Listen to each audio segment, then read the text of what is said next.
Obviously a very one-sided critic there, but joining us now from Anchorage, Alaska, the other side of the equation, Meg Stapleton, spokesperson for the McCain-Palin campaign. Thanks so much for joining us.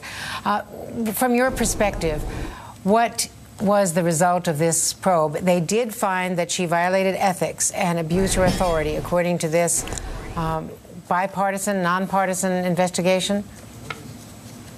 Well, Andrea, and thanks for having me here today. The bottom line is the sole purpose for this investigation was to find out and figure out whether this governor executed her proper and lawful constitutional and statutory authority to reassign Walt Monnegan. And the bottom line, Andrea, is that the governor absolutely did use her proper and lawful authority to reassign Walt Monnegan.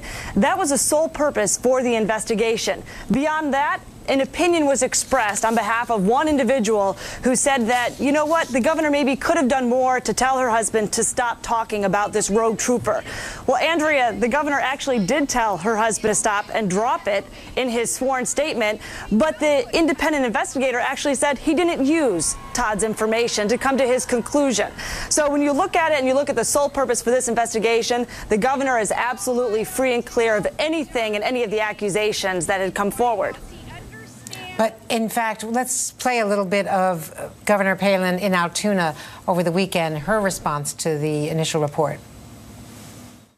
A partisan kind of process that had been undertaken by some of the legislators who haven't been real happy with anything that I've done along the way as governor. That process now is over. Well, you know, I'm very, very pleased to be cleared of any legal wrongdoing, any hint of any kind of unethical activity there. Very pleased to be cleared of any of that. Meg, wasn't she overstating it? She wasn't completely cleared of anything unethical because the conclusion was that she had violated the ethics rules of the state of Alaska. Andrea, when the governor made that statement, it was in response to the entire Troopergate case, as it's called. This case and the sole purpose for this case was to determine whether she used her proper and lawful authority. This governor did nothing wrong and did nothing unlawful.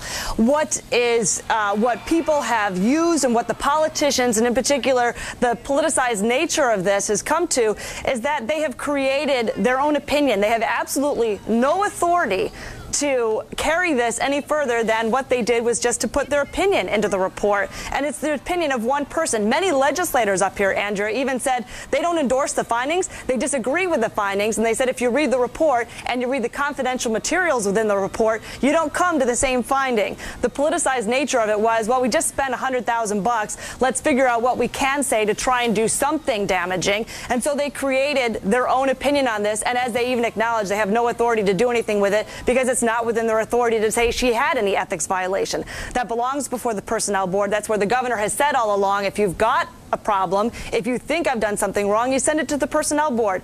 That's where it sits right now because she self-filed an ethics complaint to make sure that this was addressed appropriately and properly. Yeah, although the timing on that was tactical, if nothing else, because that would put it after the election. But let me ask you about something much more concerned. No, that's not true, actually, Andrea. That's actually not true. They are under it. There is an investigator who has already begun the work. He began it many weeks ago. And in fact, the governor and Todd Palin will be interviewed by the investigator next week. It very well could be that an outcome comes before this election. And the independent investigator knows that he needs to conduct this and is conducting this in the most expeditious manner possible. Well, thanks for that clarification. Meg, let me ask you about this. I'm going to play what Governor Palin has said about Barack Obama on the subject of abortion and ask you about it on the other side. So I listened when our opponent defended his unconditional support for unlimited abortions, and he said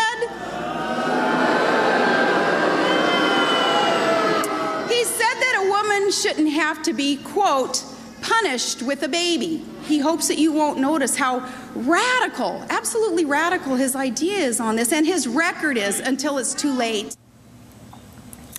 Now, in explanation, people on the Obama side have said that that's not at all what he was saying. That's not his position on abortion, that in fact he used the word punished in reference to his belief in sex education so that children practice abstinence and get sex education and do not become pregnant in the first place. young children and teenagers.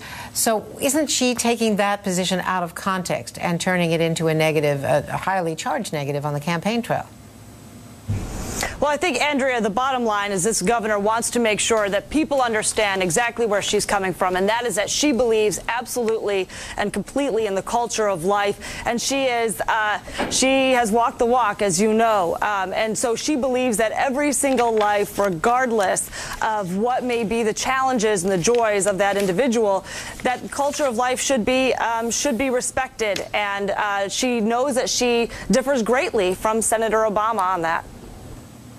But not in the context that she was describing it, at least to that audience, because that's not what he was talking about. He was not talking about abortion, and he was not talking about getting rid of unwanted pregnancies or punishing people with a baby. I think his record is clear, Andrea, and that is that he believes that abortion is okay, and this governor absolutely respects the culture of life, and that's a distinct difference that they both carry, and that's a distinct difference that they both carry in terms of moving to the White House. All right, Meg Stapleton from Alaska.